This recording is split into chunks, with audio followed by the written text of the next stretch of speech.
오늘 하나님 말씀 창세기 27장 1절부터 14절 말씀입니다. 어제 이어서 갑니다. 이삭이 나이 많아 눈이 어두워 잘 보지 못하더니 맏아들 에서를 불러 가로되 내 아들아 하매 그가 가로되 내가 여기 있나이다 하니 이삭이 가로되 내가 이제 늙어 어느 날 죽을는지 알지 못하노니 그런즉 내 기구 곧 전통과 활을 가지고 들에 가서 나를 위하여 사냥하여 나의 즐기는 별미를 만들어 내게로 가져다가 먹게 하여 나로 죽기 전에 내 마음껏 내게 축복하게 하라.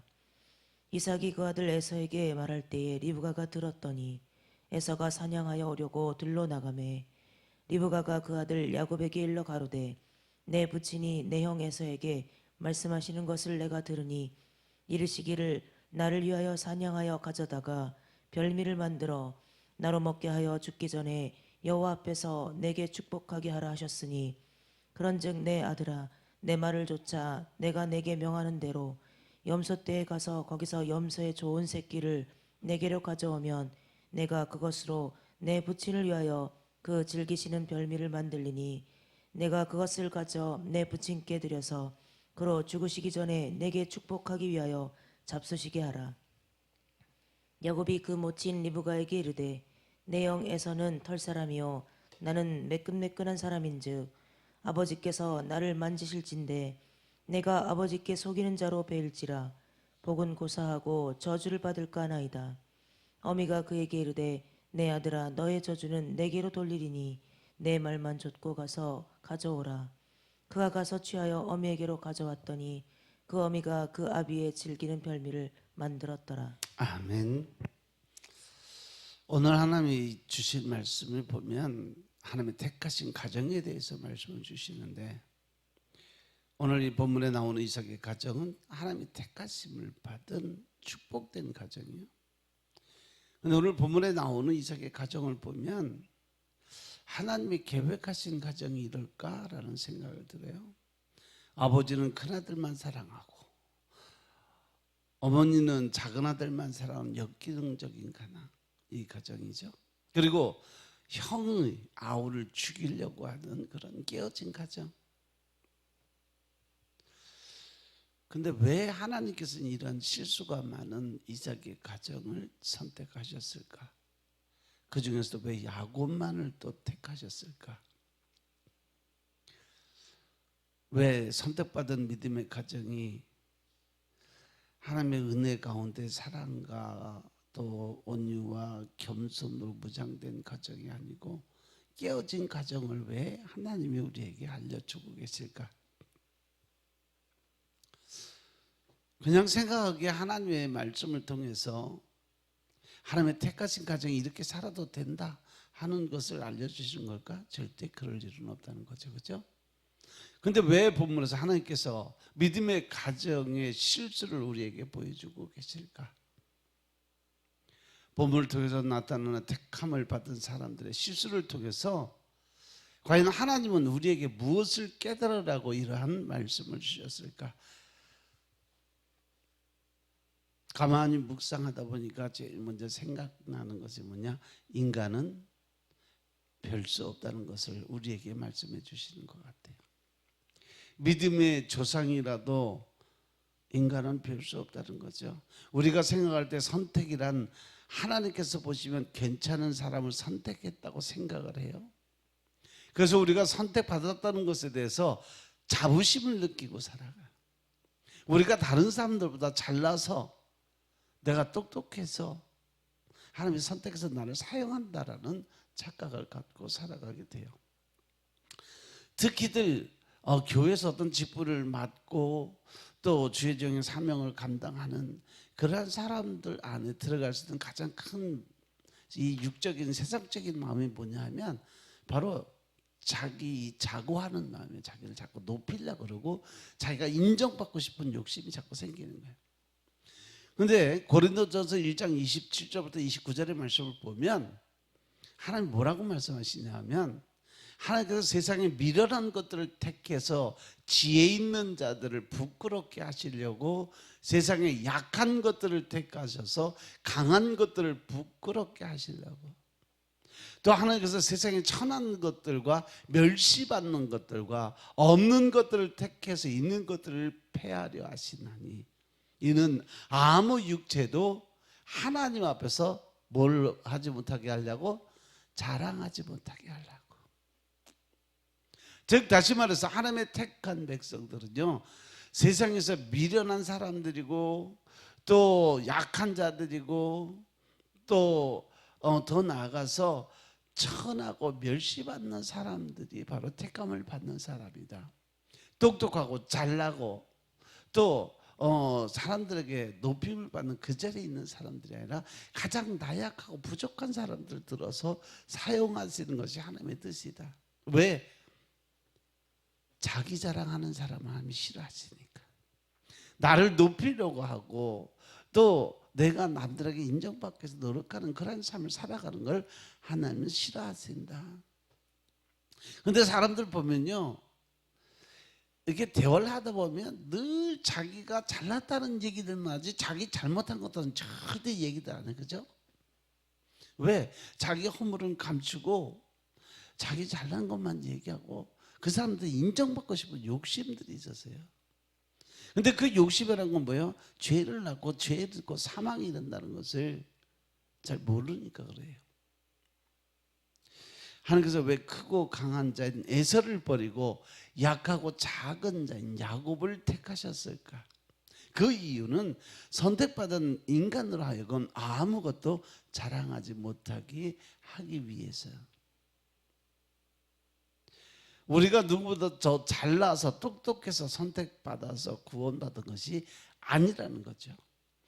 하나님께서 오히려 약한 자를 선택하셨어요. 그래서 그를 강한 자를 부끄럽게 만들기 위해서 하나님께서 작은 자를 선택하셔서 큰 자를 부끄럽게 만들어 주시려고. 따라서 우리는 이 땅에 살아가는 동안 너무 나약하고 아주 작은 자, 세상의 멸시와 천대를 받는 그 자리에 있음을 깨달으시기 바랍니다. 이러한 사실을 통해서 하나님께서 선택받은 우리에게 계속해서 하시는 말씀이 무엇이냐? 내가 선택받았냐? 그렇다면 내 스스로 나가서 자랑하지 말라고 우리에게 말씀으로 주고 계심을 깨달으시기 바랍니다. 그리고 선택받은 너는 아무 별 수 없는 인간이라고 우리에게 말씀하고 계시는 거예요. 그러면 선택받은 우리가 다 뭐든지 할 수 없는 그러한 사람들인데 어떻게 이런 우리를 하나님께서 받아주셨을까? 그것은 오직 하나님의 은혜와 긍휼로 하나님이 우리를 택하셨다는 걸 깨달으시기 바랍니다. 그래서 로마서 9장 16절에 보면 그런즉 원하는 자로 말미암음도 아니고 다른 박질하는 자도 말미암음도 아니요 오직 긍휼히 여기는 하나님으로 말미암느니라. 그런즉 다시 말해서 하나님의 택함을 받은 그러한 사람은 원하는 자도 아니고 잘 나가는 그러한 사람도 아니고 오직 긍휼하게 여기시는 하나님이 결정해서 일하시는 거다는 거죠. 그래서 우리는 어떠한 것에 대해서 스스로 내가 뭘 잘났다 잘한다 자기를 높이고 남에게 인정받고 그러기 위해서 살지 않기를 주의로 부탁드립니다. 우리가 예수님을 믿게 된 것도 우리 의지로 예수님을 믿어준 게 아니죠. 우리가 누구보다도 더 의롭기 때문도 아니에요. 우리의 노력 때문도 아니에요. 오직 하나님의 은혜와 긍휼이 있었기 때문에 우리가 예수님을 알게 됐고 믿음으로 서게 됐고 천국 백성으로 영생의 삶을 얻었음을 믿으시기 바랍니다. 그래서 선택받은 사람들의 실수를 통해서 하나님께서 우리에게 하시는 말씀이 뭘까? 모든 것이 다 하나님의 은혜라는 걸 깨달으라는 거죠. 만일 오늘 이 본문에서 이삭이 137세가 되어도 눈이 밝고 하나님의 뜻을 잘 분별하는 사람이었다면 이삭이 이렇게 나이가 많아도 눈이 밝고 건강하니 선택받았다. 하나님이 택해서 잘난 사람으로 살았을 거다. 이렇게 얘기하지 않았냐 이거죠.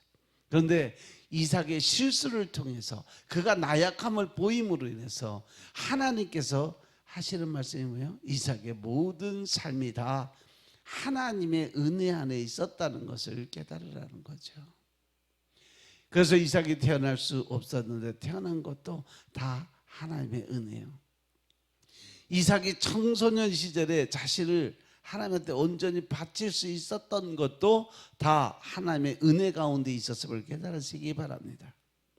이삭이 결혼한 것도 다 하나님의 은혜였고, 이삭이 농사를 지을 때 100배의 복을 받은 것도 다 하나님의 계획 안에 있는 은혜였음을 믿으시기 바랍니다.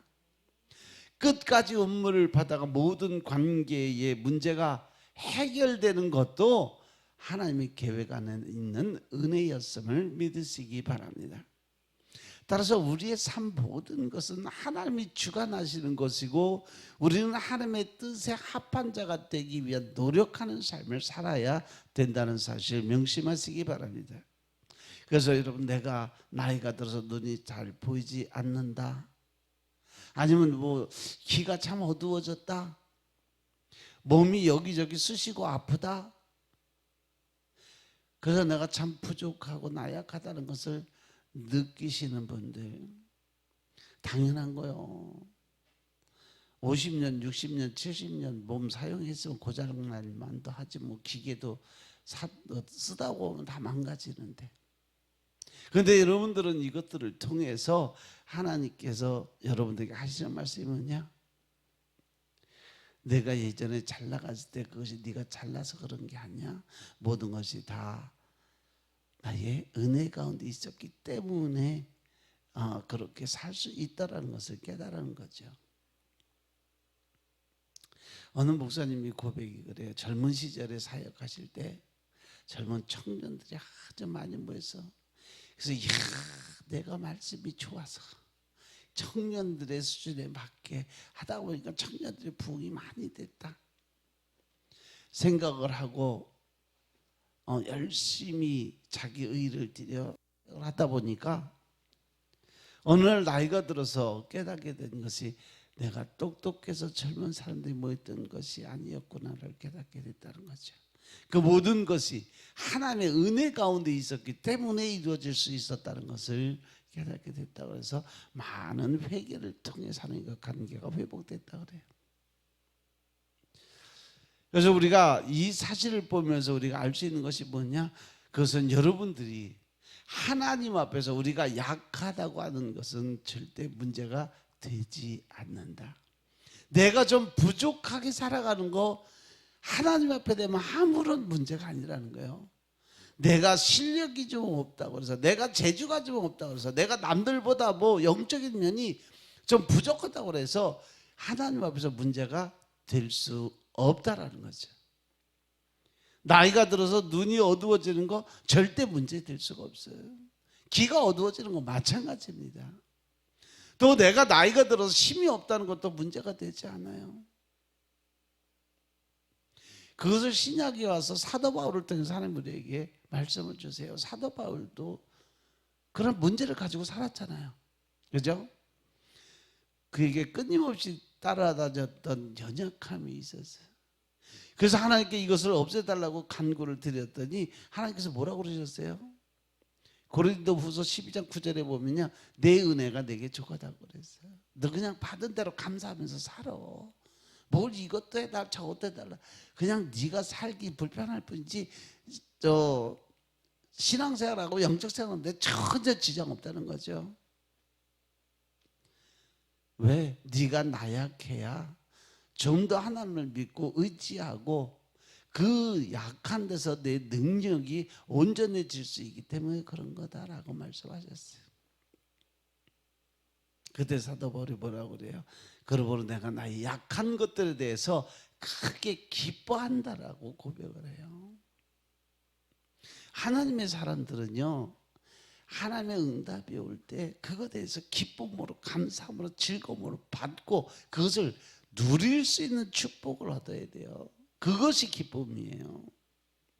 나의 약한 것들에 대해서 도리어 자랑할 수 있는 그러한 삶으로 바뀌어져요. 왜냐하면 사도 바울이 있어서 나약함은 그리스도의 능력의 통로가 되었기 때문에 그렇습니다. 그래서 빌립보서 4장 13절에 보면 하나님 사도 바울이 뭐라고 고백해요? 내게 능력 주시는 자 안에서 내가 모든 거 할 수 있다. 전능하신 하나님이 내게 임하니까 나는 그 하나님의 권세와 능력을 사용하는 자로서 내가 이 땅에서 할 수 없는 것이 없다라는 거죠. 믿으시기 바랍니다. 그래서 사도 바울이 고린도서 12장의 말씀을 보면 내가 그리스도를 위해서 약한 것들과 능욕과 궁핍과 핍박과 공고를 기뻐하더니 이는 내가 약한 그때 강함이라고 고백을 하고 있어요. 그래서 여러분 자신에 대해서 아무것도 아니라고 느끼시면 나는 정말 약한 사람이라고 느끼신다면 심지어 여러분들 가운데 약함 때문에 너무 힘들고 어려운 마음을 갖고 살아가시고 있다면 오히려 여러분들의 그 나약함 때문에 하나님께 감사드리시기 바랍니다. 왜냐하면 여러분들의 나약함이 여러분들의 절망과 낙담의 통로가 아니라 믿음의 통로고 축복의 통로였음을 깨달으시기 바랍니다. 여러분들의 나약함이 은혜의 통로가 되기 때문인 것을 믿으시기 바랍니다. 여러분들의 나약함이 능력이 하나님의 권세와 능력을 받는 그러한 통로가 되심을 믿으시기 바랍니다. 무엇보다도 여러분의 나약함이 하나님의 사랑의 통로가 될 수 있다는 사실을 명심하시기 바랍니다. 그래서 찬송가 411장 말씀 가사처럼 예수 사랑하시면 성경에서 배웠네. 우리들은 나약하지만 예수님 권세 많도다. 날 사랑하심, 날 사랑하심. 그 하나님이 나를 사랑하는 것을 어디서 배워요? 성경 말씀 안에서 내가 배웠다라고 고백하잖아요. 레리 크랩이라는 목사님이 있는데 우리가 꿈꾸는 교회라는 책을 쓰신 분이에요. 우리가 꿈꾸는 교회는 깨어진 사람, 상처받은 사람, 고통받는 사람들이 모이는 교회라고 설명을 해요. 그리고 깨어지고 약한 지금의 나를 바라보고 거기서 나를 만나주는 교회가 바로 우리가 꿈꾸는 교회다. 우리가 꿈꾸는 이 교회는 내가 엉망인 것을 아는 교회, 인정해 줄 수 있는 그런 사람들이 모이는 것. 그리고 내가 더 이상 가면을 쓰지 않아도 되는 그러한 교회라고 이야기를 해요. 왜? 내가 아무리 엉망이고 나약하고 부족해도 하나님의 은혜로 나를 받아줄 수 있는 곳, 그곳이 바로 내가 꿈꾸는 교회다. 그래서 날마다 하나님의 은혜로 성장하는 교회라고 이야기를 합니다. 여러분들 스스로가 나약하다고 생각하신다면 오히려 여러분들의 약함을 자랑하시기 바랍니다. 그것으로 인해서 감사와 기쁨으로 하나님께 올려드리시기 바랍니다. 그래서 여러분들의 나약함이 하나님의 은혜의 통로가 되시게 하시고 하나님의 능력의 통로가 되게 하시고 하나님의 사랑의 통로가 되기를 주의 이름으로 축원합니다. 아멘. 또 하나님께서 인간의 실수를 통해서 하시는 말씀이 뭐냐? 인간의 실수에도 불구하고 하나님께서는 여전히 우리를 지키고 보호하고 계시다는 것을 말씀으로 주고 계시다는 거 깨달으시기 바랍니다. 오늘 말씀에 보면 이삭이 실수함에도 불구하고 하나님은 하나님의 일을 하고 계세요. 28절에 이삭이 야곱을 에서라고 생각하고 한 축복이 나와요. 28절에 보니까 축복의 첫 마디가 뭐냐? 하나님은 하늘의 이슬과 땅의 기름짐이며 풍성한 곡식과 포도주를 내게 주시기를 원하노라. 아멘. 이 말씀을 여러분들의 말씀으로 여러분들의 축복으로 받으시길 여러분 축원합니다. 근데 이 말씀을 가만히 보세요. 하늘의 이슬과 땅의 기름진 곡식과 포도주는 어떤 사람에게 주는 축복이에요? 농사 짓는 사람들이잖아요. 근데 에서는 뭐 했어요? 사냥하는 사람이잖아요. 들로 산으로 뛰어다니면서 동물을 잡아먹고 사는 사람. 야곱이 농사를 짓는 사람이었어요. 근데 에서에게 지금 이삭은 에서에게 축복의 말씀을 쏟아붓는데 왜 거기에 농사 짓는 사람들의 축복이 쏟아졌을까? 하늘의 이슬과 땅의 기름져가 곡식과 포도주는 농사 짓는 자에게 주는 축복인데 에서는 농사를 짓는 사람이에요. 들에서 사냥하는 사람이에요. 그러니까 이삭이 야곱을 에서라고 생각하고 축복한다면 어떻게 해야 돼? 에서에게 복을 주려면 내 팔의 힘이 강하고 활을 잘 쏘는 자가 될 것이며 그러니 너를 당하여 이길 자가 없는 자가 되게 하겠다라는 축복의 말씀을 줘야 에서에게 주는 축복의 말씀 아닐까요? 그런데 이상하게 이삭은 에서인 줄 알고 축복하는데 그 내용은 농사꾼인 야곱을 축복하는 축복을 주고 있어요. 그러니까 이삭이 실수로 에서에게 축복을 주려고 자기 생각대로 갔는데 그 입술을 주장을 누가 하세요? 하나님이 하신 거예요. 그래서 하나님께서는 야곱에게 축복을 하게 만들어 주셨다는 거죠. 그냥 지나갈 수도 있는데 어느 날 갑자기 그 말씀이 딱 보니까 이 농사꾼한테 주는 축복이 왜 에서한테 왔을까? 이게 하나님이 그 입술을 주장해서 이삭의 입술을 주장해서 그 입술을 통해서 야곱에게 축복을 쏟아붓고 계시구나. 그래서 에서가 봤을 때 그 앞에서 축복한 자가 야곱인 줄 알고 어떻게 반응을 해요? 이삭이 심히 크게 떨었다라고 기록이 돼 있어요. 33절을 보면 이삭이 심히 크게 떨며 가로되 그런즉 사냥한 고기를 내게 가져온 자가 누구냐? 너 오기 전에 내가 다 먹고 그를 위하여 축복하였은즉 그가 정령 복을 받을 것이니라. 이미 다 쏟아서 부었기 때문에 내가 너한테 줄 거 아무것도 없어. 쉽게 말해서 넌 개털이야 그런 거지. 아무것도 없다는 거야. 이삭이 비록 실수로 축복을 했는데 그 가운데서 하나님이 간섭을 하셨기 때문에 그렇습니다. 그래서 이삭은 하나님이 두려워서 심히 떨었다고 그랬어요. 근데 우리는 이런 걸 보면 항상 이렇게 생각해요. 택하신 자정 어떻게 그렇게 실수할 수 있겠느냐?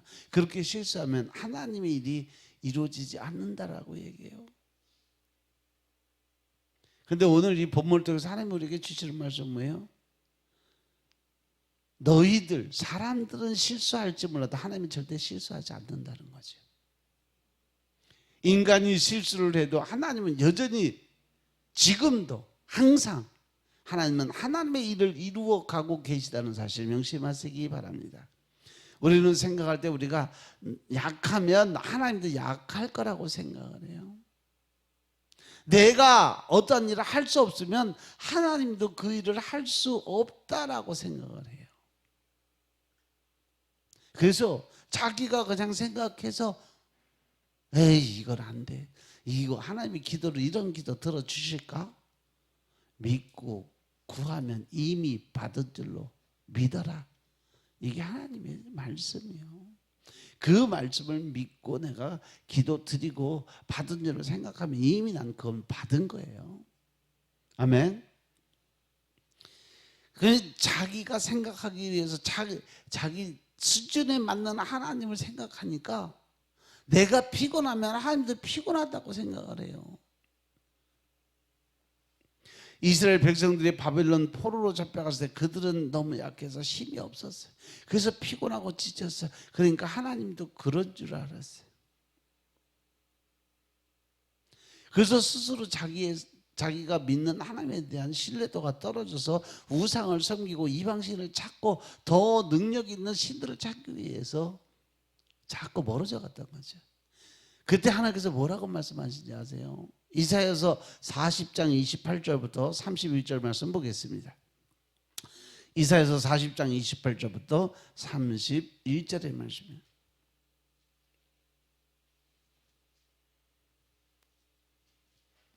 읽어 빨리.